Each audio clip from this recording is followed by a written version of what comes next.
de incluso de manifestaciones violentas que se están dando de manera cotidiana en la sociedad mexicana. Sí, pero lo que a mí más me interesaba ilustrar era el poco motivo que se tiene hoy en día para privar de la vida. Realmente la vida ya no vale nada, ¿no? Y eso tiene que ver con una serie de valores que se nos han estado transmitiendo por una serie de cambios y metamorfosis que ha tenido la criminalidad, ¿no? Porque antes la violencia se racionalizaba, era un recurso que utilizaba la delincuencia para poder establecer dominio o control en un determinado territorio. Ahora ya no, ahora se mata aún sin provocación, y eso transmite a la sociedad un mensaje negativo que tiene como consecuencias que nosotros veamos que se priva a las personas con demasiada facilidad, ¿no? ¿Podríamos hablar de que en la sociedad mexicana existe una patología social? Bueno, yo diría que ha habido una serie de cambios importantes, sobre todo en relación con la criminalidad, ¿no? Porque antes, por ejemplo, las ejecuciones eran con tiro a la cabeza. Ahora hay desde descuartizamientos, decapitaciones, desmembramientos, se les quema en ácido, se quema, se tortura, ahorcamientos, en fin, o sea, ha habido un proceso de metamorfosis y además ha habido un cambio de la violencia que se ha ido exacerbando completamente, ¿no? Y eso tiene que ver mucho, efectivamente, con patologías sociales, porque, bueno, es algo que ahora lamentablemente nos está caracterizando como país, ¿no? Es el México internacionalmente se le identifica como el país de las muertes violentas. De la hiperviolencia. De la hiperviolencia, totalmente, una violencia sin razón, sin lógica, no tiene racionalidad y además es totalmente exacerbada. Y esto, como usted bien lo dice, son los cambios que se dan en la estructura organizativa de determinados cárteles, por ejemplo. Sí, de las estructuras, la forma como ha cambiado la criminalidad. Y eso tiene que ver también mucho con los antivalores que se están imponiendo actualmente, ¿no? Antes antivalores eran ser delincuente, haber estado en el reclusorio y matar. Ahora esos antivalores se han vuelto valores centrales dentro de determinados grupos sociales. Y ser delincuente, ser narcotraficante, matar un determinado número de gente, matar de determinada manera, se ha vuelto ya emblemático y algo de prestigio. Y esto es algo que tenemos que preocuparnos como sociedad, porque son valores, aquellos valores que eran antivalores, ahora se han ido enalteciendo como valores principales. Incluso la imagen de determinados líderes de cárteles se ha vuelto más sofisticada. Claro. Y si además se toma como modelo.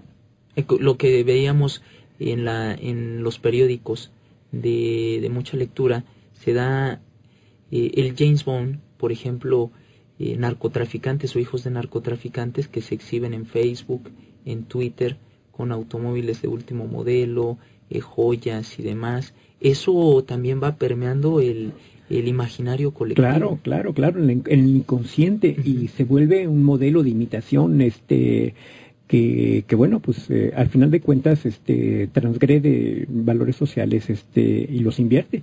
Y en ese sentido, a mí me gustaría consultarle también qué opinión le merece la estrategia de lucha contra el narcotráfico, sobre todo por estas olas de hiperviolencia que se están dando. Y quiero hacer la referencia, lo que realizó la antigua administración en el ámbito federal. Sí, bueno, mi opinión es coincidente con la de muchos especialistas que se han pronunciado en el sentido de que no fue acertada la política del presidente Felipe Calderón, expresidente Felipe Calderón, en relación con la lucha contra el narcotráfico, que básicamente se basó en operativos y en la captura de líderes de organizaciones criminales.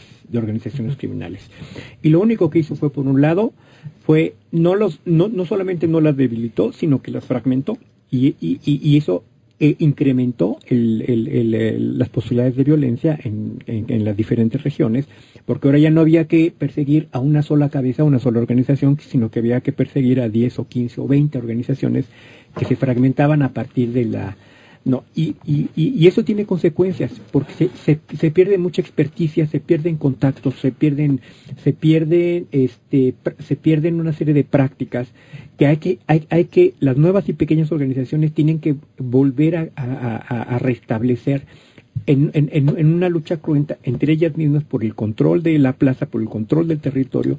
Entonces no resuelve el problema la decapitación de las grandes organizaciones. Entonces, bueno, y por otro lado los operativos, ¿no? Se ha demostrado estadísticamente que ahí donde se llevaban a cabo operativos conjuntos entre el gobierno federal y el estatal, después del operativo se incrementaba el número de homicidios. Entonces uno dice, bueno, no lo entiendo, porque el propósito era precisamente el contrario. Y lo que se ha dicho es de que el operativo lo que hacía era romper el equilibrio frágil que existía y que ha existido siempre de contubernio entre la delincuencia y los poderes establecidos.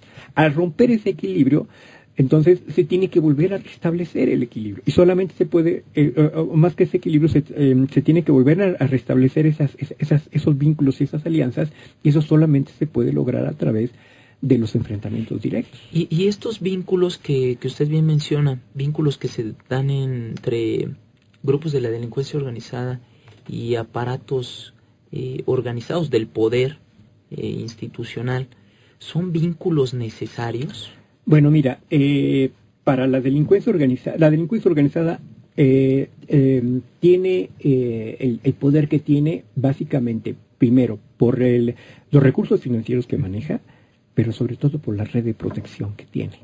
No podría tener las ganancias y tener armada a tanta gente y mover y organizar tantas actividades ilícitas si no hubiera desafortunadamente ese contubernio con determinados actores claves insertos dentro de las estructuras del Estado.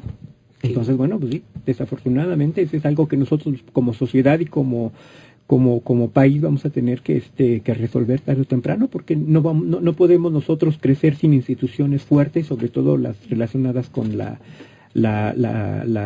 seguridad pública y la procuración de justicia, ¿no? Y al inicio dimos anuncio de una noticia en la cual ilustra, podemos ejemplificar esta perfectamente, situación, ¿no? claro, exactamente. Debe de haber equilibrio y en los antiguos gobiernos no había equilibrio. Bueno, pues esas son algunas discusiones que se plantean, incluso en torno a los programas de seguridad pública y de prevención social de la violencia, que ahora hablamos más de la prevención social de la violencia.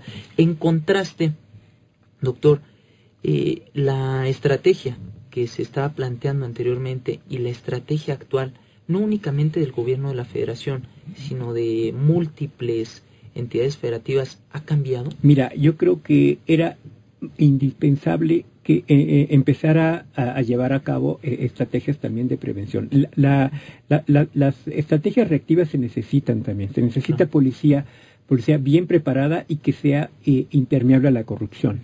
Y que sea capaz también de recuperar los territorios que se han perdido para recuperar la gobernabilidad y para recuperar todos los procesos sociales, ¿no? El comercio, la educación, etcétera, ¿no? Entonces se necesita presencia policial y estrategias reactivas, pero conjuntamente se necesita también estrategias de prevención social de la delincuencia, que ya no es prevención del delito. Se sigue manejando en la Constitución el concepto de prevención del delito, pero lo que nosotros entendemos, más bien ahora los criminólogos, es que no prevenimos el delito, sino que prevenimos la delincuencia y además se previene socialmente, es decir, con participación ciudadana. En el entendido de que, bueno, también en los últimos años hemos advertido que las instituciones del Estado están rebasadas para resolver el problema de la delincuencia solos. Claro. Y sobre todo si no hay una ciudadanía responsable y corresponsable con el gobierno en determinadas estrategias de su seguridad y de prevención de la delincuencia. Lo que denominamos la famosa cohesión social. Así es. En la cual se involucra no únicamente las dependencias gubernamentales, sino también la sociedad civil organizada e individualizada. Así es, maestro Héctor. Y yo creo que la estrategia me parece que es la acertada y va por muy buen camino y se le están invirtiendo recursos muy importantes, comenzando por el esquema básico de organización, ¿no? Que es una comisión intersecretarial formada por el CEDESOL, por por el CEDESOL, por la Secretaría de Trabajo y Previsión Social, por la CEP, por la Secretaría de Salud, por la Secretaría de Hacienda, por la Secretaría de Economía, por la CEGOP, etcétera. Entonces, si nosotros comenzamos por entender que el problema es multifactorial y que están involucradas todas estas secretarías en una u otra medida, estamos comenzando bien. Eso es, y se está comenzando de manera integral. Así es. A paliar esa problemática, así es, ¿no? Así es. Vamos a una última pausa. Vamos a un corte y regresamos. Están escuchando Hablemos Derecho en Radio Ciudadana 660 en su amplitud modulada. Las líneas telefónicas están abiertas a su participación, el 5604-8229 y 5604-7926. La alada sin costo 01800 670-1680.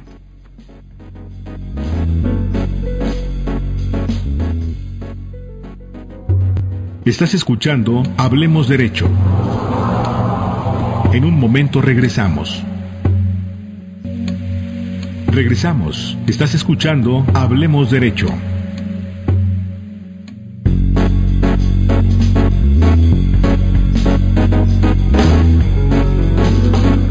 Ya estamos de regreso en Hablemos Derecho, en la conducción de Héctor Carrión Perea y nuestro invitado, el maestro Héctor Chincoya Teutli, presidente de la Academia Mexicana de Criminología. Continuamos, Héctor, adelante, tenemos llamadas. Muchas gracias, Eduardo. Sí, efectivamente tenemos llamadas de José Manuel García, de Iztapalapa, y Ángel Cervantes. Sí, por cierto, una llamada, sus comentarios muy interesantes. Nos dice, dejamos el siguiente correo, dice tabacocidio @yahoo.com.mx. Dice, para los abogados más conscientes que comparten. Sí, comparten sus juicios para elaborar una carta nacional de la Fundación de la Corte Penal Internacional antitabáquica, que será el orgullo de México al denunciar el genocidio continuo que hacen las tabacaleras al lograr exterminar 6 millones de fumadores certificados con armas químicas. Bueno, este es un planteamiento que Ángel Cervantes ha venido haciendo a este programa, y bueno, pues analizar de mejor manera estas importantes políticas que en el ámbito público se están presentando. Y también José Manuel García de Iztapalapa dice, quisiera saber si hay tipo de condenas para infanticidio, feminicidio, genocidio, crímenes de guerra. Felicidades al programa. Gracias, José Manuel. Muchas gracias a nuestros queridos radioescuchas. En este sentido, regresando de manera muy breve, maestro, doctor Héctor Teutli, antes se llevaba a cabo los estudios criminológicos para determinar la individualización de las penas, ¿verdad? Sí, por supuesto, todavía antes de las reformas del artículo 51 y 52 del Código de Procedimientos Penales Federal, se tomaba en cuenta el dictamen clínico criminológico para la individualización de la pena. Ahora ya, a partir de la reforma, más que de la reforma, del concepto del derecho penal de acto y no de autor, se toman en cuenta más otros criterios como la reincidencia y las circunstancias de modo, tiempo y lugar de la comisión del delito. De hecho, apenas el mes pasado el Pleno de la Suprema Corte emitió una tesis de jurisprudencia, incluso firme ya del Pleno, que prohíbe que el juez tome en cuenta la personalidad del procesado para individualizar la pena. Claro. Entonces, ya es jurisprudencia, ya es un criterio firme. Totalmente. Y bueno, retomando también una de las dudas, hacía referencia a crímenes de guerra. Es importante que si tiene la oportunidad,